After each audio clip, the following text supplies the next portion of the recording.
to the section on convolution and filtering for signals.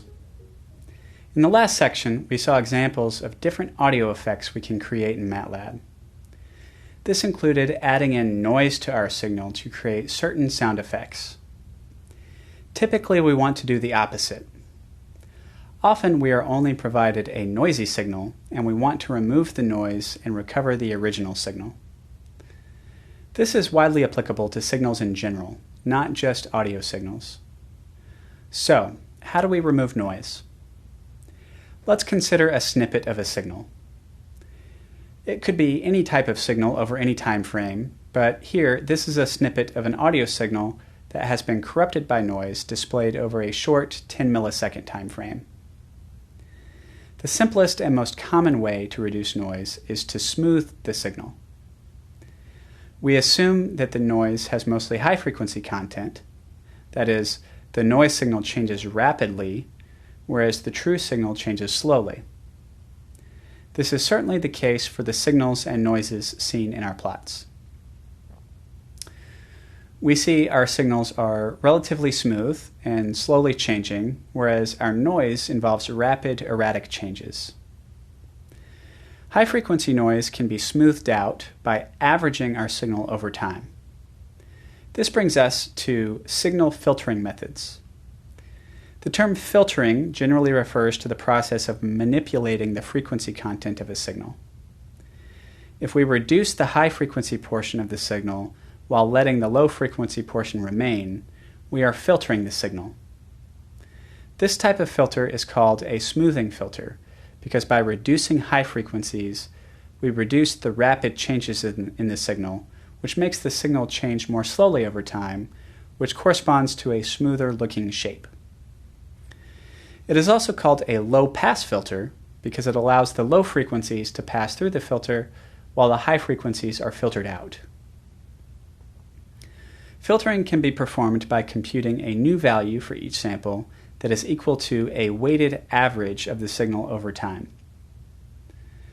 The two things we control are the width of the filter, that is, how many signal samples do we include in our averaging window, and the weight that's applied to each of those samples in the weighted average. Here's an example of a potential averaging window. Our filter computes an average in a window over time. Let's consider first one specific time, t equals 0.245 seconds, shown with the green line here. Our filter will average all of the values of the red curve contained in a certain time range surrounding this green line. This time range is indicated by our blue lines. Thus, the range of time bracketed by the blue lines is defined as our filter width, which we call W.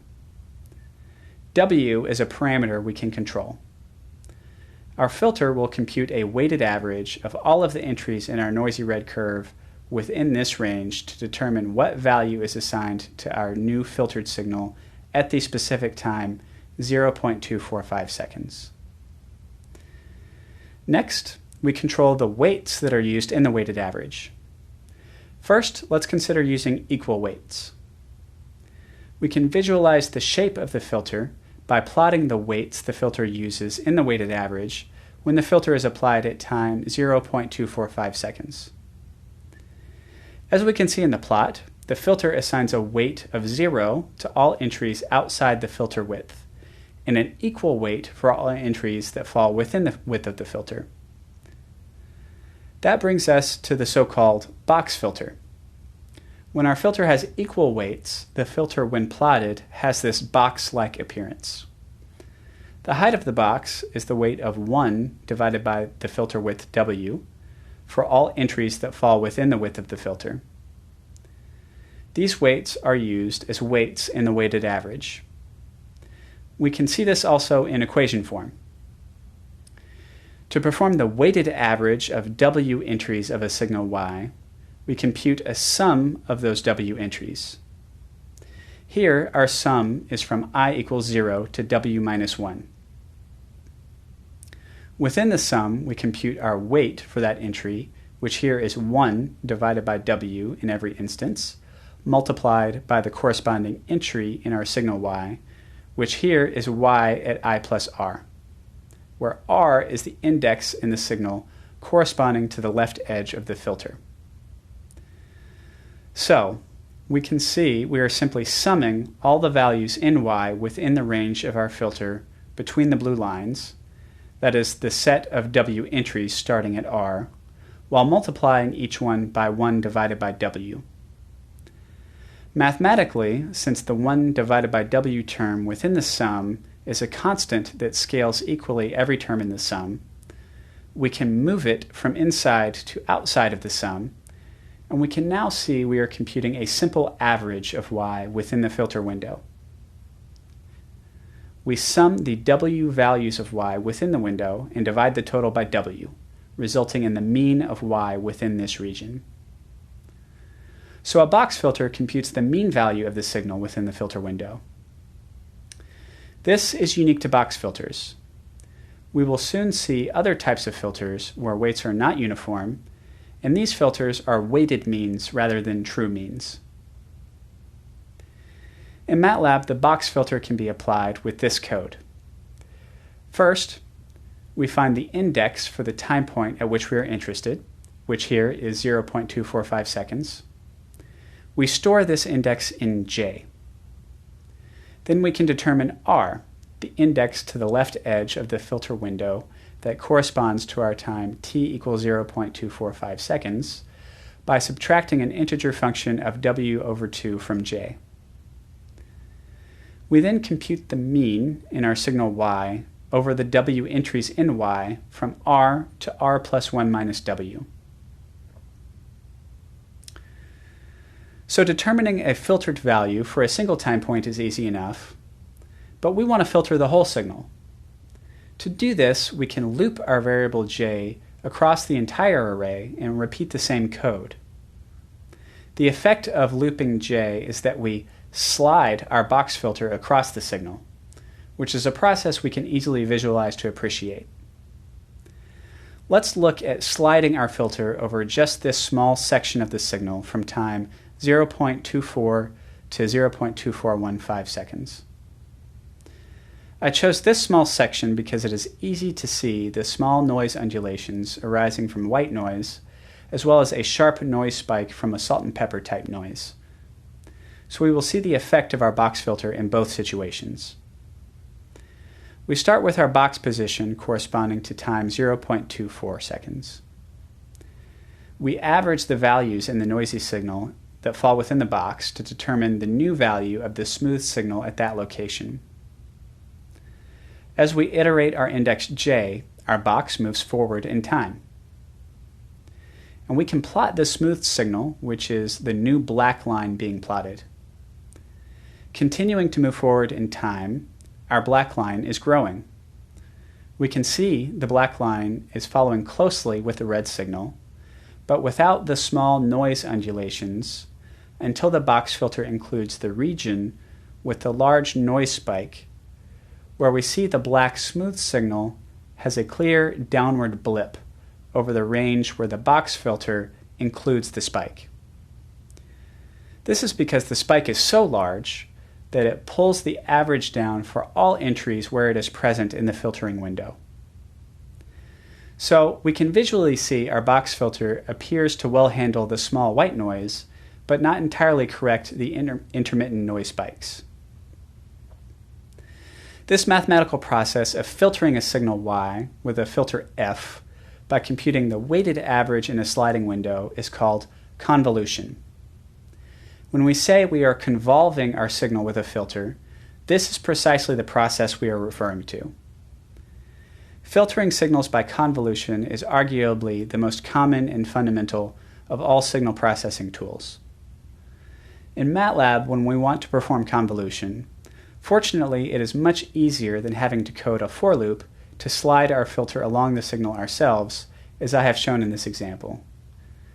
Convolution is such a commonly performed operation that it has its own function that is optimized for efficiency. This process is implemented in the conv function.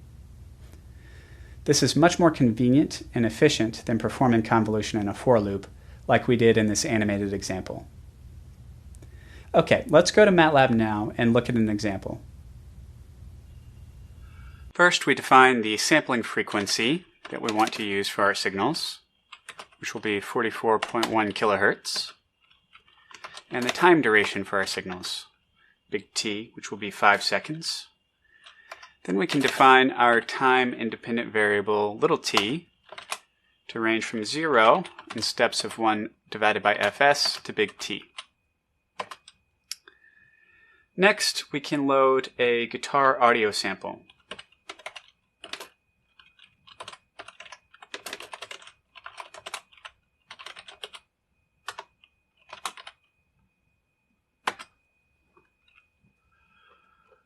So we've loaded in our rock guitar audio sample that we played with in the last lesson.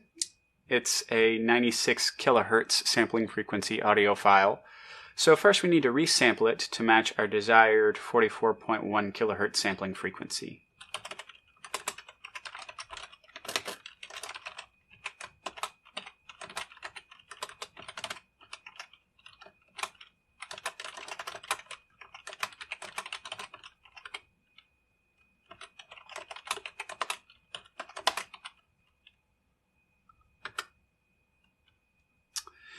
Next, like we did in the last lesson, we want to corrupt it with noise. So we're again going to create a salt and pepper noise with a salt and pepper noise rate of 10 and a white noise with a sigma of 0.03. We initialize our random number generator, and we can define our salt and pepper noise using the salt and pepper noise function we created in the last lesson. And our white noise can be created using normally distributed random numbers with standard deviation of sigma.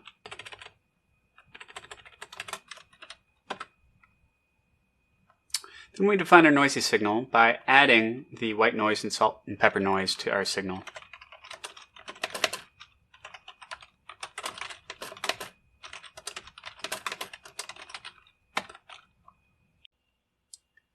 We will define a box filter with filter width equal to 13.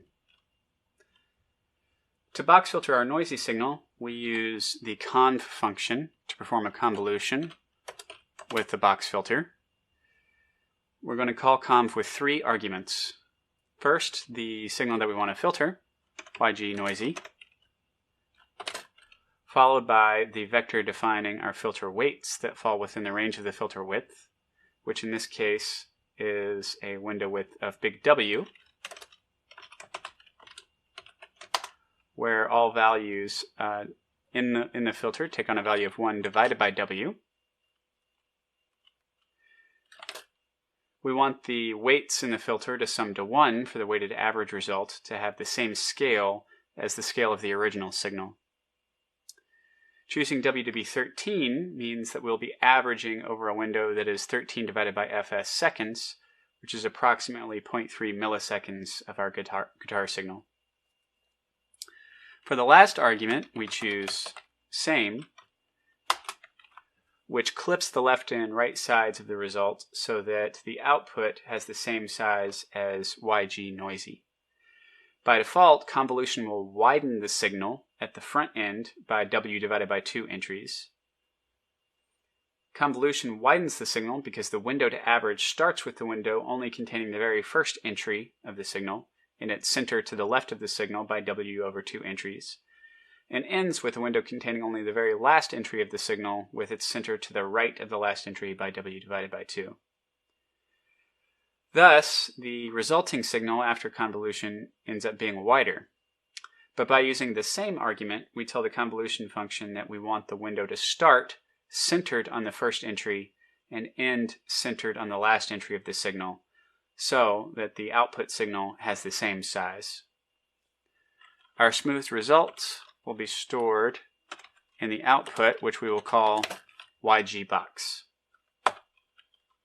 Next, let's plot a small section of the guitar sample to inspect the results.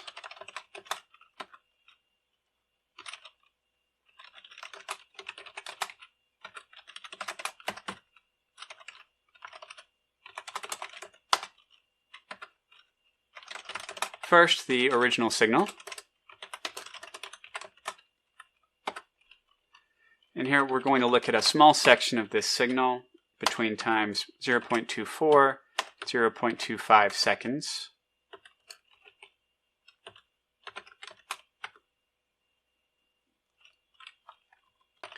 In the next subplot, we will display our noisy signal.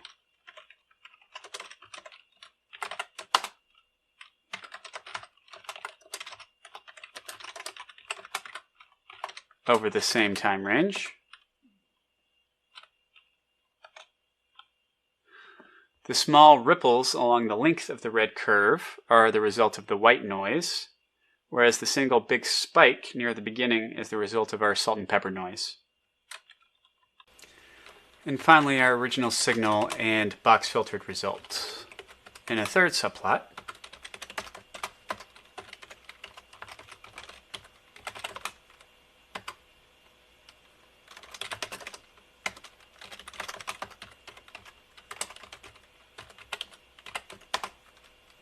with the box filter result in black and the original signal in red.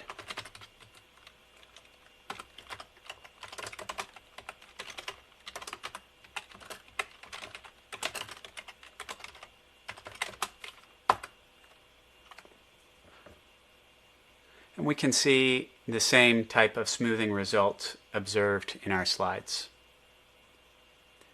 The box filtered result has successfully removed the white noise while introducing a few artifacts along the stronger ripples of the original signal,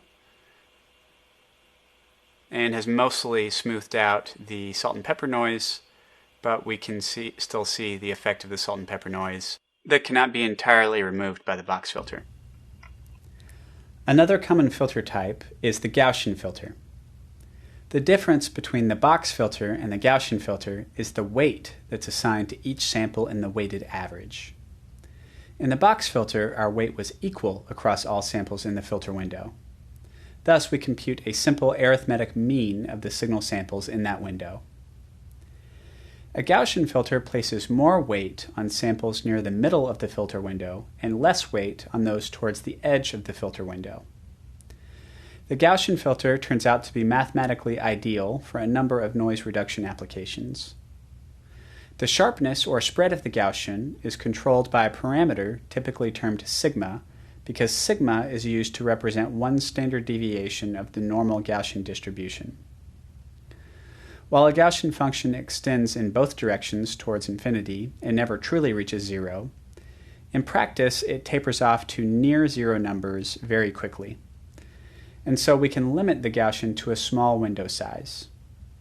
It's a common rule of thumb to choose the window size to be 6 times the Gaussian sigma, so that 3 standard deviations of the Gaussian are included in both directions. Here we already have our width w, so we set sigma equal to w divided by 6. Now, let's go back to MATLAB and see an example where we convolve our signal with a Gaussian. First, we define sigma by setting sigma to be equal to our window size divided by 6. Then we can have MATLAB produce our Gaussian filter using the fSpecial function, with the first argument being the string Gaussian, followed by the size of the Gaussian filter, which will be our window size 1 by w, followed by our sigma. Then, applying the Gaussian filter is just as easy as with box filtering. We simply use the conv function, where we want to filter our noisy signal, yg noisy, using our Gaussian filter.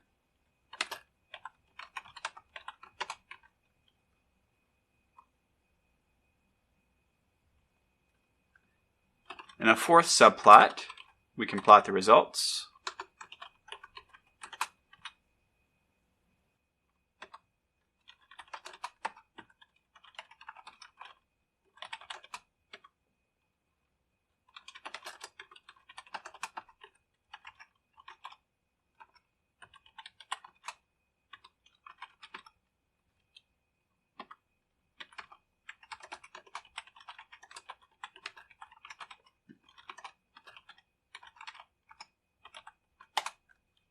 and add a legend. We can see that the Gaussian filtered result is much closer to the original signal. The white noise looks to have nearly disappeared, while the effect of the salt and pepper is still present, but it's a fair bit smoother. So, what do the results sound like? First, our original clean sound.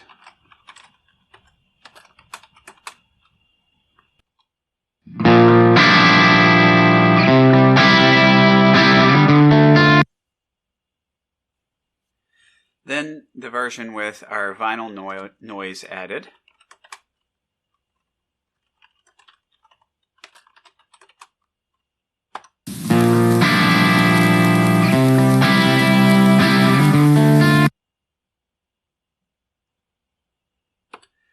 Next, our box filter results.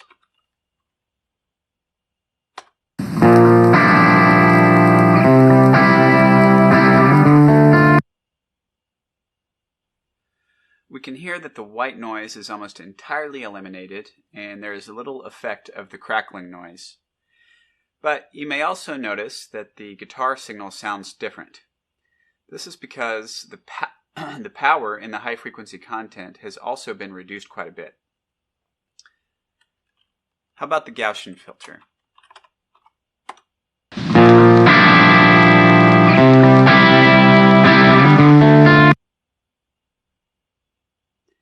The Gaussian filter is less aggressive. We don't seem to lose much from the signal frequencies, and we do suppress the white noise, but the pesky crackling is still somewhat present, though not as loud. Choosing the best filter size and shape is an art.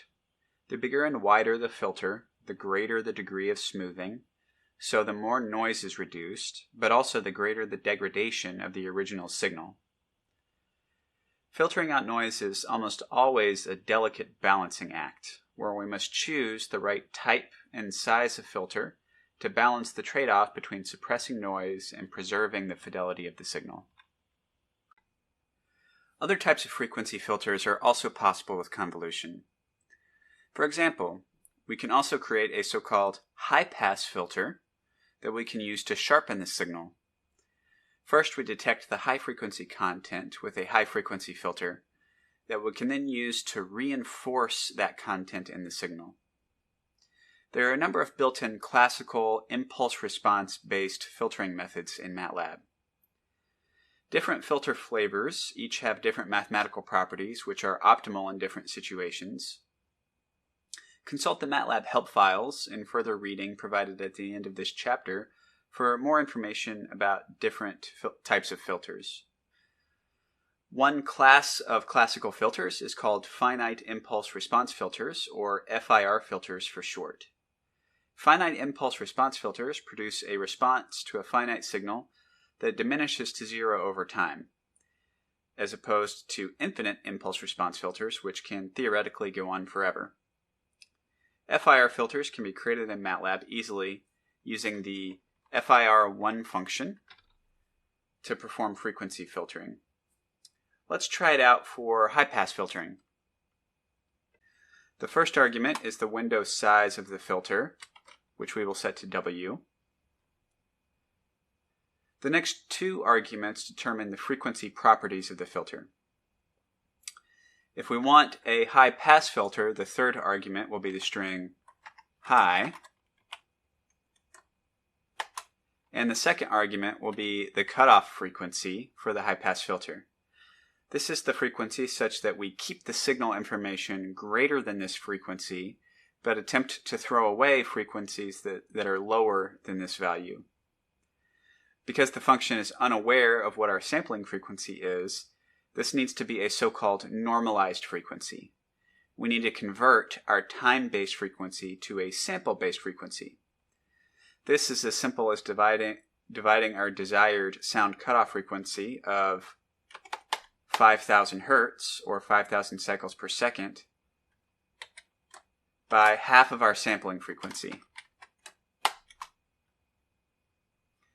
to obtain our frequency in cycles per 2 samples. 1 cycle per 2 samples is the fastest frequency we can represent in our signal, which we will explore further in a later lesson. So this number represents the fraction of the fastest possible frequency in this discrete signal. Executing this code will give us a filter size W, that will apply a high frequency cutoff filter to our signal for frequencies above 5 kilohertz.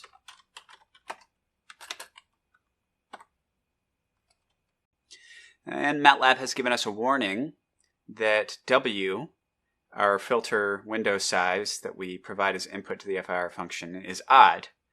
And the function does not like that number to be odd because of something called the Nyquist frequency, which we will learn more about in a later lesson.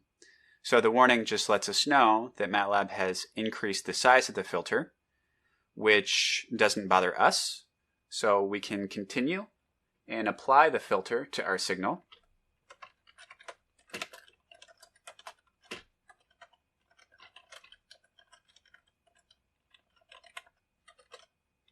Similarly to before, using the convolution function. Okay, now let's look at the results.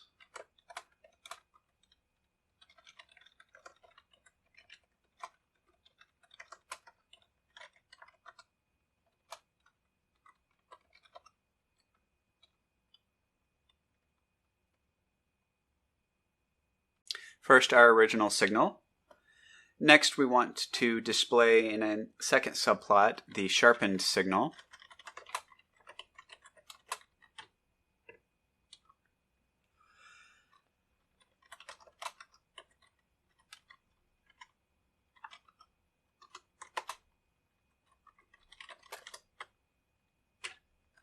And now let's create our sharpened signal. If we want to enhance the high frequency content in the signal, in other words, we want to sharpen it, we reinforce the high frequency content. How do we do this? We do this by adding a scaled version of the high pass filtered signal back to the original signal. So let's create YG sharp equal to the original signal plus 10 times our high pass filtered signal. And we can add that to the plot in a red color and zoom in on the same region.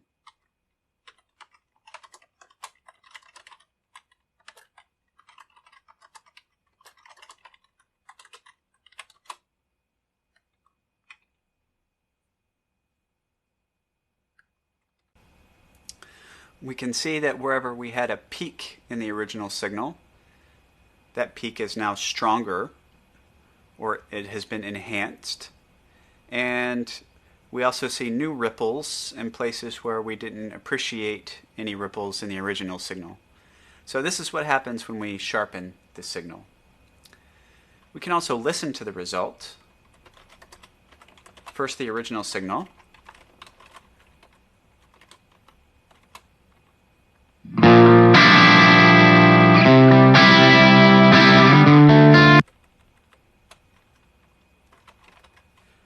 And now the sharpened signal.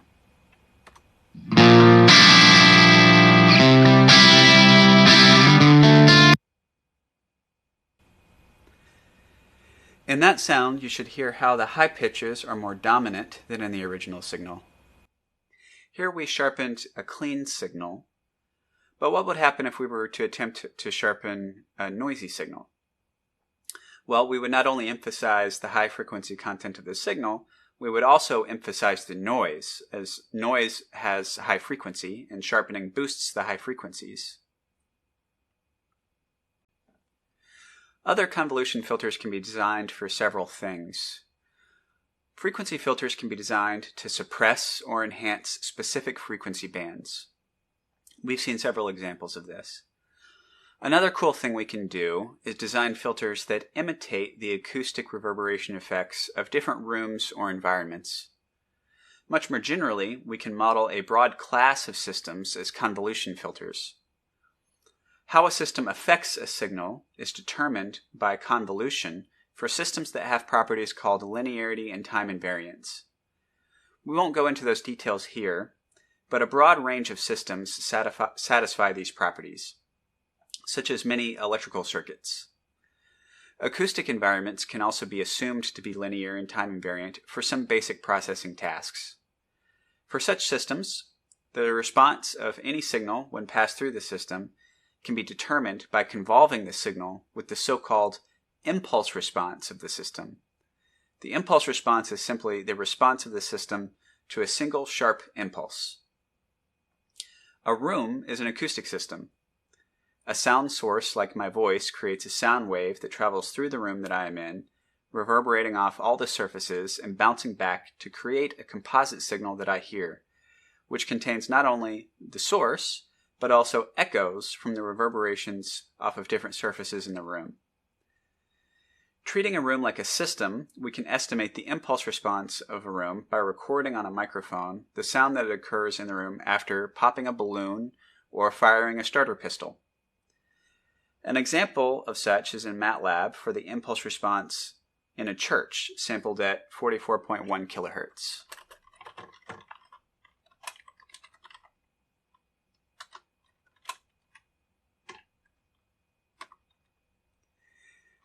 As we can hear in this sample,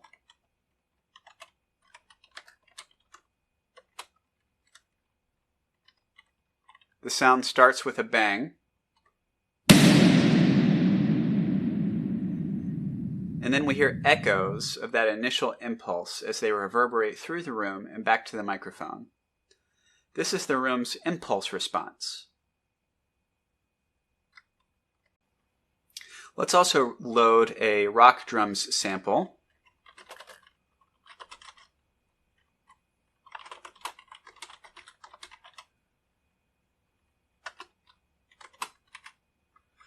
Which is a sample of drum audio sampled at 44.1 kilohertz.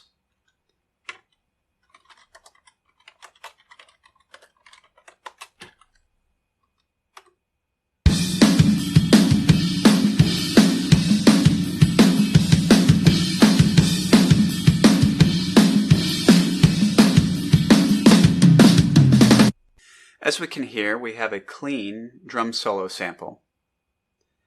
Now the fun part. If the church is our system, and we want to know how the system affects an input signal, we simply convolve the signal with the impulse response for the system.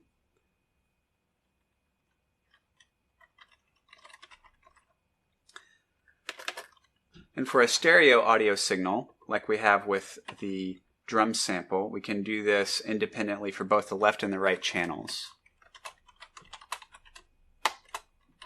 The left channel is in the first column of YD. We convolve that with our impulse response H.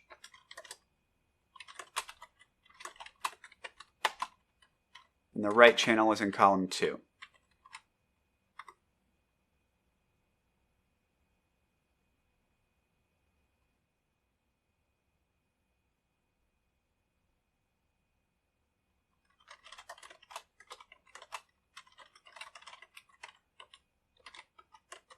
What does it sound like?